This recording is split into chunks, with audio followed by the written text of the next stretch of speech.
So what's the latest with MG in Australia, my friends, and specifically, what do I think about MG EV4? I have test driven it about 7 months ago. Yes, I went back and checked how old that video was. 7 months have passed.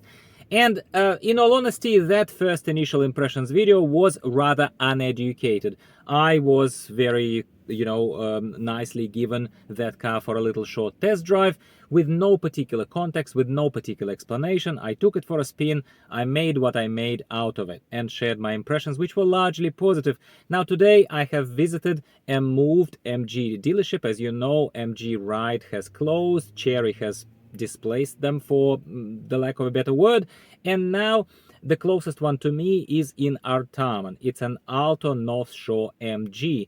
Very lovely dealership, very well, nicely set up, close to Skoda. If you're interested in Skoda vehicles, they are right next door to each other, kind of sister dealerships. So, met very nice gentleman over there who has been kind enough to explain to me what's been happening with MG lately. So that's the second half of this video. Stick around if you're interested. And also we took a lovely MG4 EV Excite model for a test drive. This Excite model was the one that had a slightly longer range than the MG EV4 51 that I test drove before. This one, if I'm not mistaken, was 63. Don't correct me if I'm wrong. I'm talking off memory rather than off some kind of notes over here.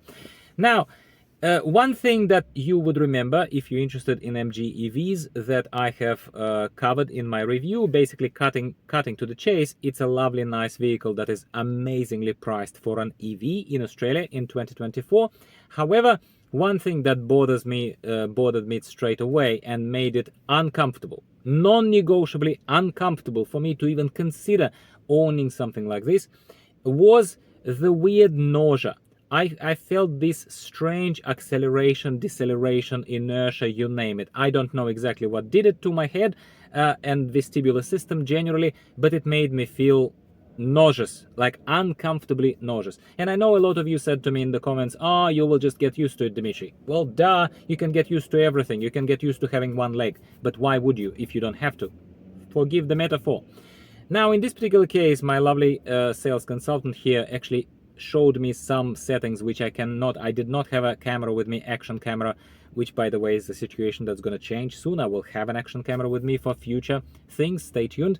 I did not have a camera with me pointing at the infotainment electronic control screen of MG EV4, where we played with basically two controls. One control was a switch that says one pedal drive. One pedal drive essentially means that brake is available to you. However, the car engages the mode of regenerative battery driving, which basically means that when you accelerate, the further you push, the faster it will go. But if you let go, it starts decelerating immediately, almost like it's braking for you. So the deceleration loses that sense of inertia, which messes with your head, essentially, especially if you're an experienced driver who drove vehicles like this one, petrol-based vehicles, for their whole life, like I have. Now, that is the answer as to why I was so uncomfortable during that 7-month-old test drive. Except I couldn't explain it, I couldn't put my finger on it, no one explained it to me. Here, I was basically shown the difference. When you turn off that, I'm going to say stupid one pedal drive, I'm sure some of you love it, but I think it's stupid, and I'll tell you why, by the way. So once you turn it off, and once you also change the additional setting to the low regenerative driving, yeah, basically you care less about the battery regenerating by itself, but you care more about your comfort of driving. And you want the car, your EV, to feel a little bit more like a normal car. Let's call it that. Oh my God, night and day, my friends.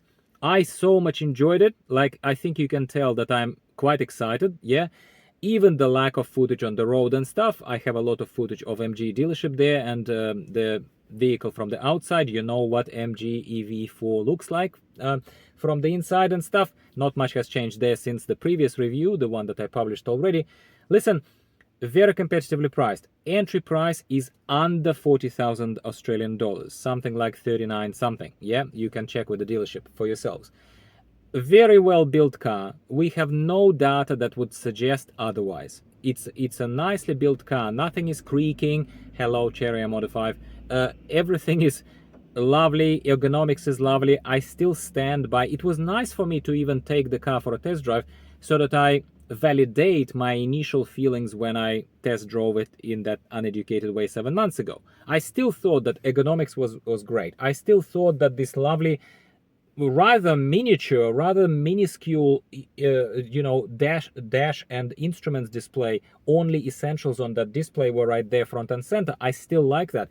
I still like the elevated panel for your phone rather than low. Somehow, I think ergonomically it really worked for me. The shelving underneath was plentiful and nice. Of course, it's not a massive family vehicle. It has reasonably generous space for the people at the back by the look of it. I just kind of cast my eye over it. I didn't measure the length of my legs there and whatnot. It looks fine. It looks fine, and now that problem of me feeling nauseous, I even like when I saw them on the road, those cars passing by. There are lots of them EV4s right now because they're very competitively priced. Obviously, MG is selling them like hot cakes, right? Every time I saw those cars, I'm like, oh, I hope you got used to it, how it drives. This time I know it's in the settings. It's just in the settings. So there you go. Very quick, very robust, very non-technical as always, but consumer orientated, coming from the heart and from the perspective of a potential private owner, previous owner of MGs. ZST is still in our family. I still think that MG4 EV is an awesome car, and I'm very grateful to my new friends at Alto North Shore MG who have given me this car for a spin and have gone with me for a test drive, which partially explains why there is no extra footage available today, new footage, and that's it. Now, to wrap up this video and not make it too long, what's been happening with MG? MG is doing great. MG is the highest selling Chinese manufacturer of vehicles on Australian shores in 2023. This is our last data. Obviously, we're in 2024 right now. They sold a ton. They sold a ton even compared to more established brands such as Subaru, such as even the godly Toyota. They're doing great. Now, what they're doing is they are bringing in this, I forgot the model, I'll put it up here on the screen. They brought this amazing freaking color, which is their signature color, and sports brakes. EV, double motor, I remember that. Super powerful, much more powerful than the one I test drove. Looks freaking crazy. Somewhat tries to compete with Tesla. I think the pricing is in the low 50,000s. That's how much it costs. I will once again confirm for you. I didn't test drive that, but I think it looks phenomenal. That's a new one in MG in case you're interested. So that is pretty, I'm gonna say kick-ass. That's awesome. I really think that MG is onto something here, and just the color itself is just selling this thing. It just looks phenomenal, in all honesty. Looks phenomenal. I would love to test drive it. There is also conversation about MG5. You know MG5, the sedan, the budget sedan that you can get for like 28 grand or something in the top version, Essence. So that sedan, apparently, they are planning to bring in an EV version of a WAGON MG5. Correct me if I'm wrong. I know I have some people from UK who are still lurking around there. They're more MG interested people. They disengaged a little bit from other content. I don't blame them. But I think I was told in the past that in UK they have that WAGON version of MG5 EV. If I'm not wrong, please correct me. Please talk to me in the comments down below. So apparently there are not just rumors, it's like a confirmed thing that MG is planning to bring it to Australia. Separate topic, don't want to rant off now onto a separate topic, but I am preliminarily disappointed because wagons are awesome. I'm driving a wagon, I see all the benefits of a wagon. Problem is, why do you need a wagon? You need a wagon for family trips.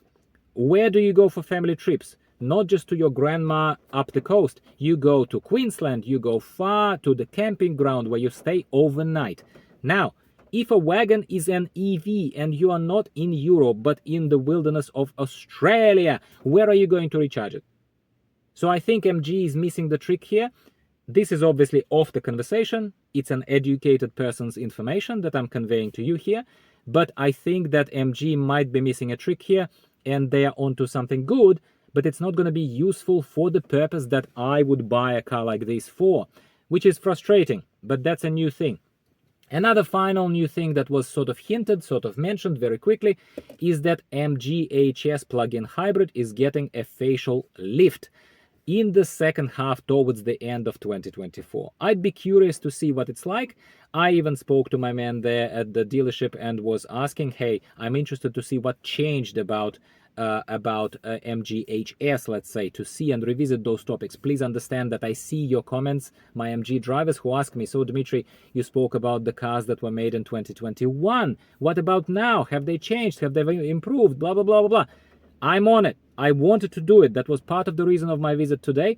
But I did not take HS for a drive because they didn't sell enough of them. Uplift has not happened yet. And I was told that the version of the HS that I saw on the floor today, it's a plug-in version, PHEV. And I have a PHEV little test drive review on my channel already available. But this is not a newer version. It's still that same old version. I even asked what's the manufacturing date on this one on the floor right now, and I was told it's 2022. So it's barely older than the one I drove. So for us right now, there is no point digging into the detail of what changed about MGHS. We will wait for the updated model, and that's what we'll reconvene and see if it's if it's worth your money, if it's worth your attention, etc., etc. That's it, my friends. Quick impressions, follow-up impressions of MG EV4 Excite, which I'm very excited about, pun intended, dad jokes allowed, I'm a dad and an old man. And also, generally, looks like MG is doing well. They're bringing in new models, they're busy. It's a shame that they moved out of ride area where I live and record these videos, but well, big deal. North Shore is also not very far, so we are going to be revisiting MG, especially if you tell me in the comments below now that you are interested, that I still have a large cohort of MG owners who are interested in how the cars are performing now and what's happening with MG in the future. I'm gonna say goodbye for now, and I'll talk to you next week about something else, value cars related in Australia. Goodbye for now.